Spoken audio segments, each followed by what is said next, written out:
Hello, folks. Welcome to our discussion regarding to the modern India.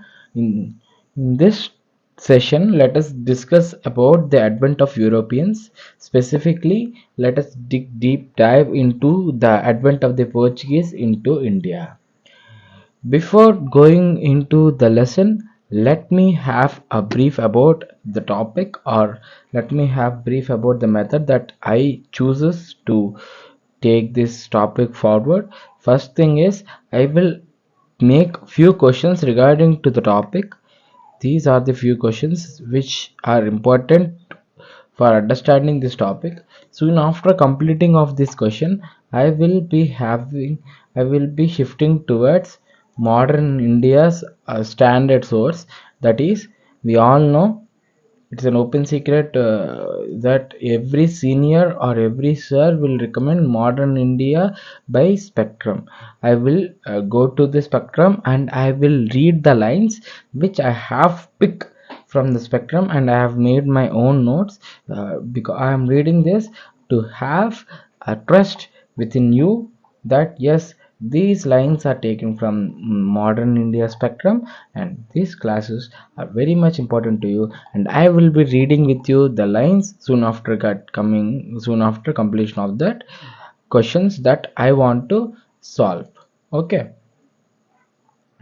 done. What are the five questions of today's session? First one, why sea route? Yes, we all know that the Portuguese are the first European power to enter into our India, and they are the ones who discovered the sea route to India.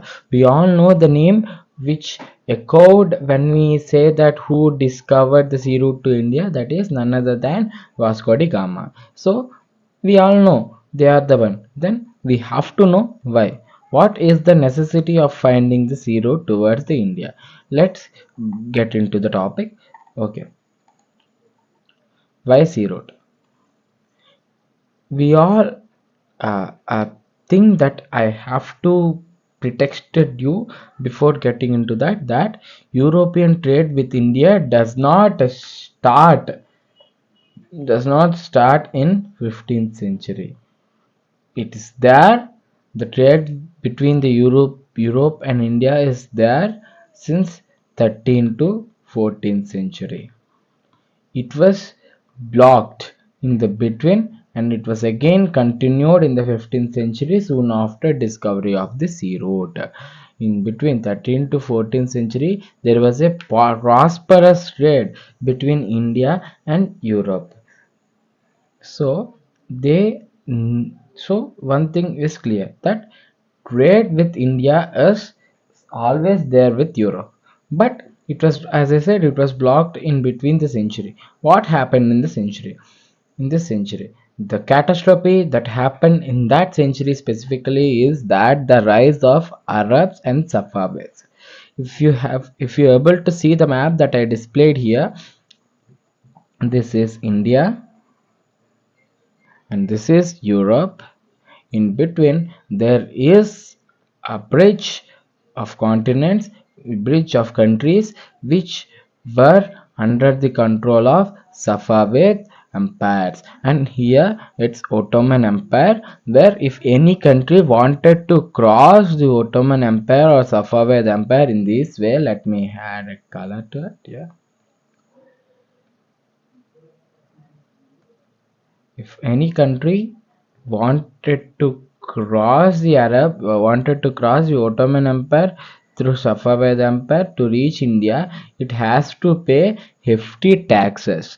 It has to pay hefty taxes, and they have to sacrifice their goods, uh, goods, some of the goods, because there is a fear of robbery in between the area. See, I have mentioned the taxes are skyrocketed. This is one such reason why Europeans wanted to discover a sea route, that is to skip the Ottoman and Arabs in between the trade route. And this is not only the reason for the sea route. There are various others, like these are the primary catalyst. One is Renaissance. Yes, Renaissance in Europe was developed in was prosperous in 15th century. Due to this renaissance, European countries their also started to developing their agriculture with crop management and crop rotation, with crop management as well as crop rotation. As due to these actions, the food was also prosperous in those countries. Including with that, circulation of meat in the countries was skyrocketed. This meat this meat's shelf life is a bit lower. In order to increase the shelf life of the meat, or in order to cook the meat very well, they need spices, which they will be buying through the European markets, which were exported from Oriental is nothing but the India and China combined. They used to call trade with us is nothing but trade with Orientals. These spices are bought from Arab merchants, and they used to sell these spices in the market. So these spices rates are very high. These spices rates are very high. They will buy these spices from the market, and they'll preserve this meat by cooking them. So the demand for spices is also raised. We have three reasons. What are those three reasons? First one is to skip Arabs, and second one is to solve demand of spices.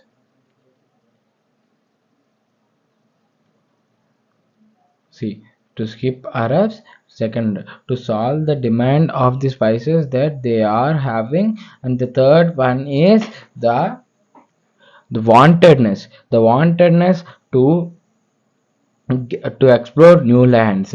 Here I have to mention about the two countries, two very much important countries. Those are Venice and Genova. Venice and Genova. These are the countries which are located on the northern Europe side.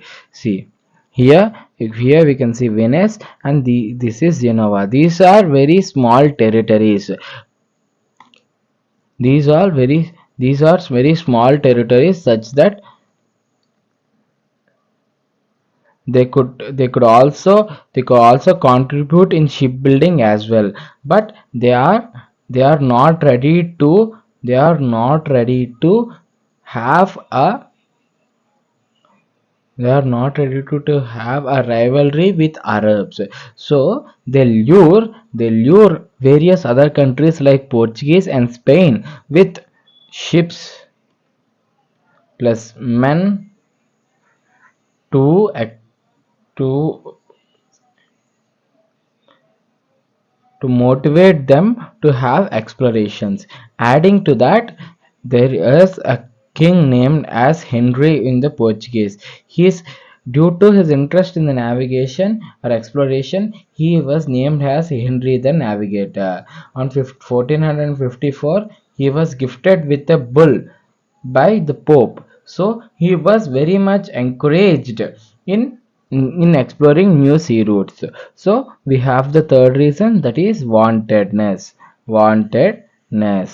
to explore new sea routes. So these are the three reasons. What is the first one? To skip Arabs from the trade route, to quench the demand for spices, and three, the wantedness. Then we can have a doubt that yes, both European countries are very much there in their continent.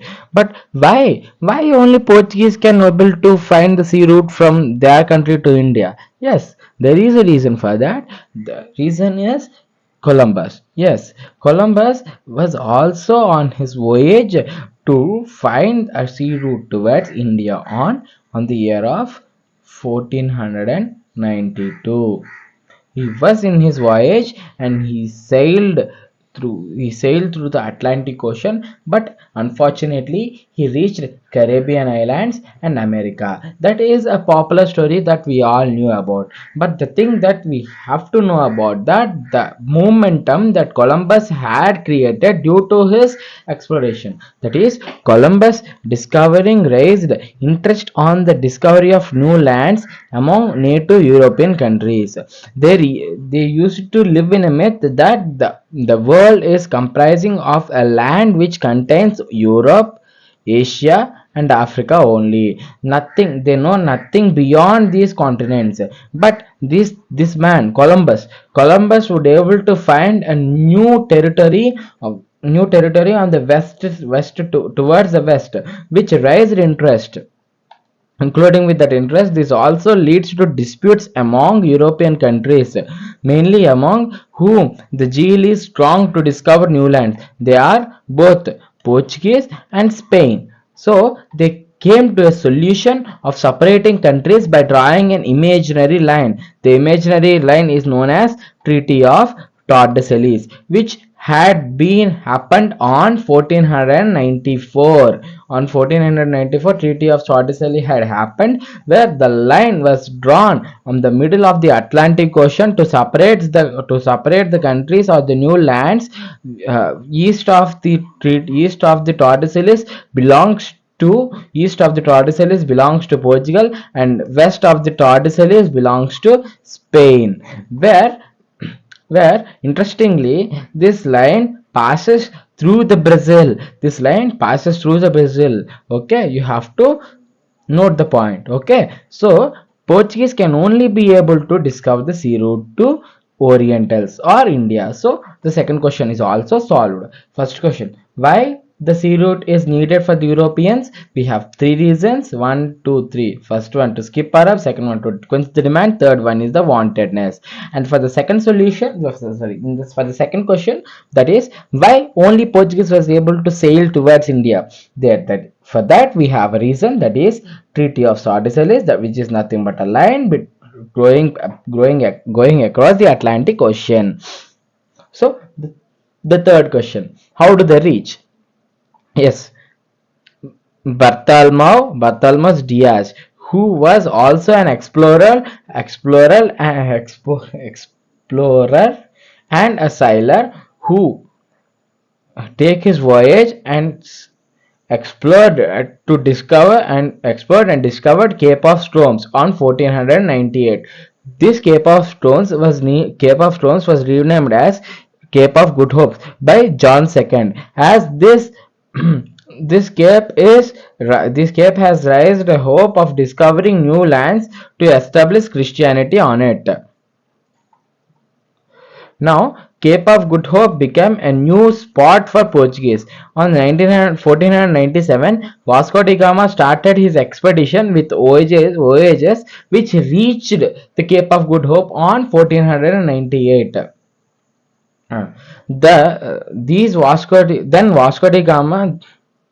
Vasco da Gama met Abdul Mazid, who was a Gujarati pilot who, I don't know the reason, is roaming here and there on the Cape of Good Hope. With his assistants Abdul Mazid and Vasco da Gama, and with the assistance of Abdul Mazid, Vasco da Gama was able to sail towards India and land his first voyage at the Calicut. They had an interaction with Zamorian. Zamorian is a king of Calicut. He was a king. The Vasco da Gama meets Jamorian. As being in Indians, we were good at hospitality. Jamorian accepted the request of Vasco da Gama and let him to trade with Zamorian. But Vasco da Gama was also surprised by seeing most of the Arabs were also doing trade with Zamorian. Now, Gama returns to his land with a ship full of spices. Gama stayed there for 3 months. Now he returned to his mainland with ships full of spices. He traded those goods and got maximum profit. Maximum profit. This maximum profit made many contemporary explorers and pilots to got a hope for exploration, which lead to our new hero. His name is Pedro Alvarez Cabral. This Pedro Alvarez Cabral is famous for the two reasons, and he is the man who discovered he discovered Brazil in an action of coming towards India. He actually started his journey to reach India through the road that Vasco da Gama reached India. But unfortunately, he went towards Brazil and he discovered Brazil. And on the March on the year of 1500, on the same year, but on the September month, he reached India. Now the story takes a great twist here. By the time Cabral entered Calicut, he saw prosperous trade is happening between Zamorian and Arabs. He managed to build a fort there. This is an achievement for Cabral. Meanwhile, fort was destructed and a quarrel had happened between the locals versus Cabral.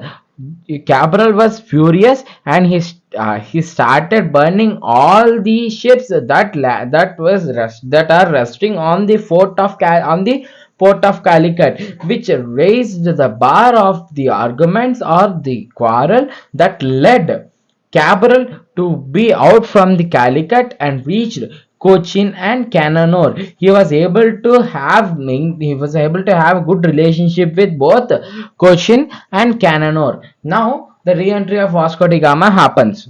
See, Vasco da Gama again entered into India on 1501 back, but he surprisingly receives a backlash with Zamorian. This backlash is due to the misbehave that Cabral did with Zamorian. Now Vasco da Gama has nothing to go, but he went to Cochin. On 1503, he was able to establish the first permanent factory on the banks of Cochin. And on the 1505, a factory at Kannur was also been established by Portugal people.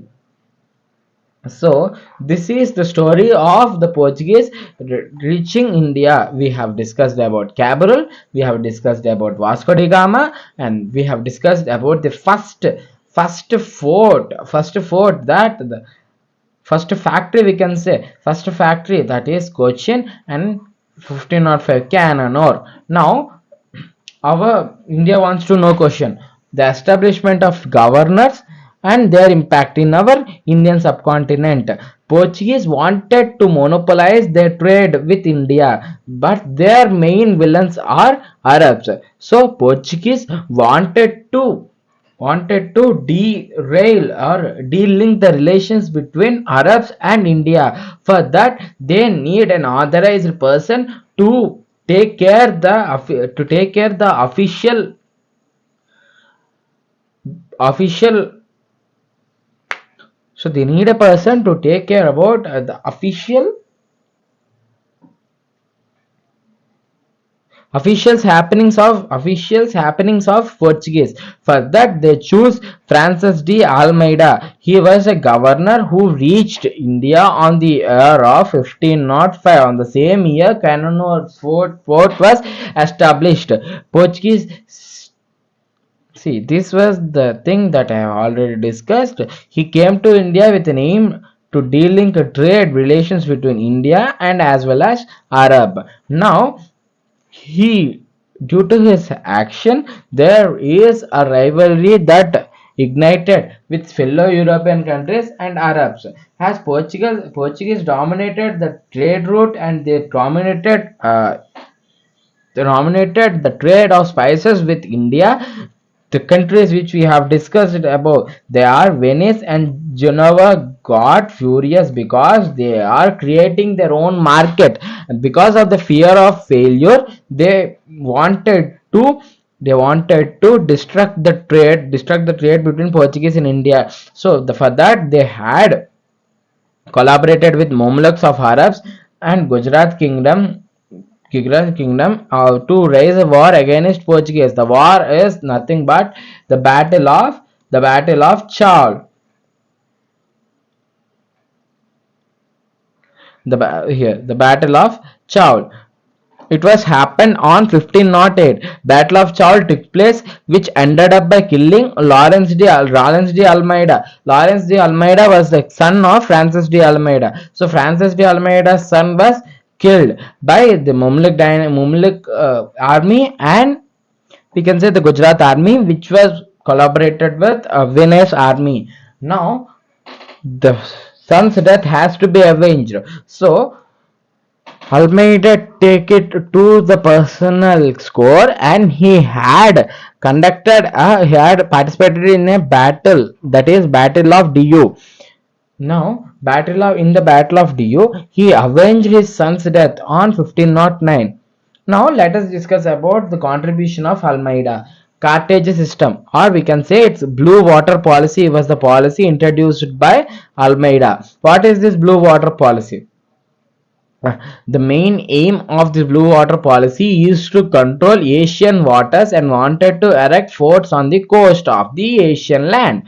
To achieve the Carthage system, we have various mottos and various rules and guidelines. That is, to collect tax from Indian merchants and the ship which Cartage is nothing but a password which can be available to any trader at low cost. A ship which have a cartage with it has to be authorized by the Portuguese, and the ports that the ship has to reach will be decided and dictated by the Portuguese. And also, according to the Cartage guidelines, the ship that took from the India has to reach Portuguese port and has to pay the tax. Now this is a problematic policy, but it give good gains to Portuguese, but it backlash the Portuguese power. One of the main reason for the successfulness of this cartel system is because many of the Indian rurals are weak in their navies, which overpowered Portuguese to have their rules and regulations. So this is the impact of Almeida. What let us have it in a nutshell. Almeida, I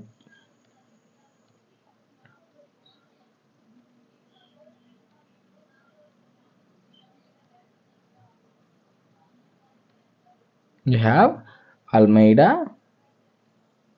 Very good. What did he did? First one, Kach,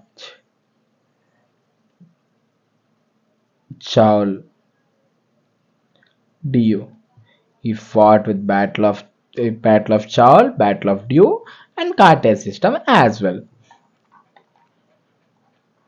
Now let us go to Alfonso de Albuquerque. Alfonso de Albuquerque was the actual Portuguese power was established by Alfonso de Albuquerque. He was the man who conquered Goa from Bijapur Sultan on 1510. He was the first European to conquer an Indian territory after the Greece power. On 1511, he established a treaty with King Krishnadeva about Arabian horses. He had a trade. He promised Krishnadeva to issue Arabian horses exclusively to Krishnadeva, and on the same year he was able to capture Malacca and have his erect his fort at that Malacca. And on 1503 he captured Calicut, the first site of Portuguese to enter. And on 1515 he captured Hormuz. And here Ninadi Chuna, he is the third governor. Ninadi during the region of Ninadi Chuna, a conflict between Humayun and Bahadur Shah, not Bahadur Shah Jafar, Bahadur Shah of Gujarat had conflicts with Humayun. So to resolve his conflict, Bahadur Shah has promised Indochina to issue basin on 1535, but in the midst the conflict between Humayun and Bahadur Shah was cooled down, so he doesn't want to issue basin. But according to the word, the basin was captured by Dinadi Chuna, and and And on the 1536, the very next year, Nirati Chinna called Bahadur Shah to his ship and he killed Bahadur Shah and he captured Diu on 1536. Here we have Alfonso de Souza. He during this period, Christianity spread his wings, and Francis Xavier also came to India during the Alfonso de Souza period itself. So with this last Alfonso de Souza governor, we have completed our questions. For I hope we have got the answers for these four questions. I hope you have got understand now. Don't go anywhere. I have a brief mega timeline about the Portuguese power. Stay tuned. Stay tuned. In this session itself, I will be covering the brief timeline.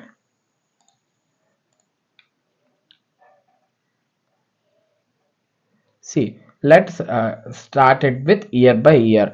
Portuguese thing. First one on 1498. What is this? V Gama entered.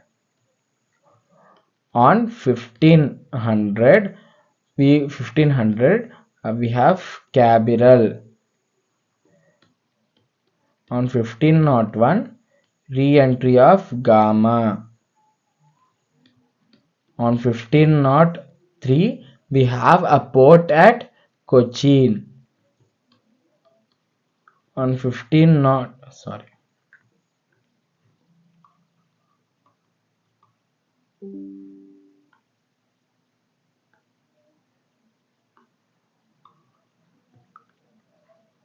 on 1505 we have a fort at Cananor. Okay, on 1505 itself we have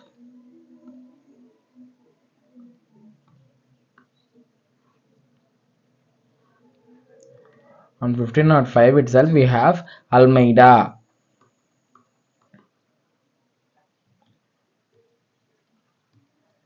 1508 Battle of Chaul.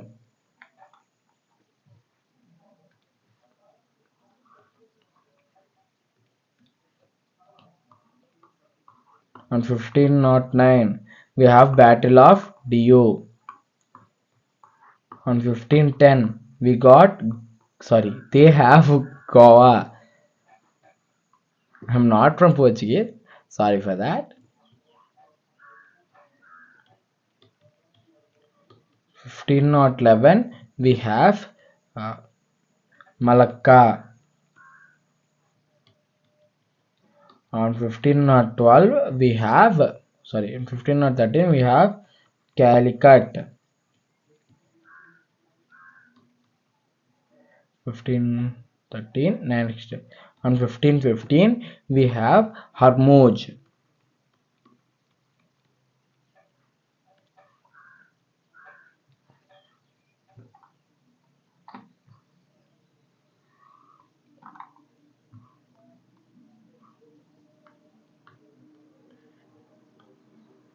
On 1530 we have in 1530 the establishment or the factory, the main center was shifted to Goa.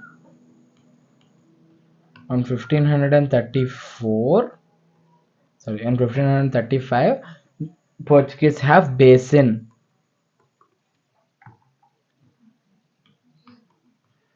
In 1536 they have Diu. This is up, and this is the mega timeline that I promised to issue in the class, and that is it.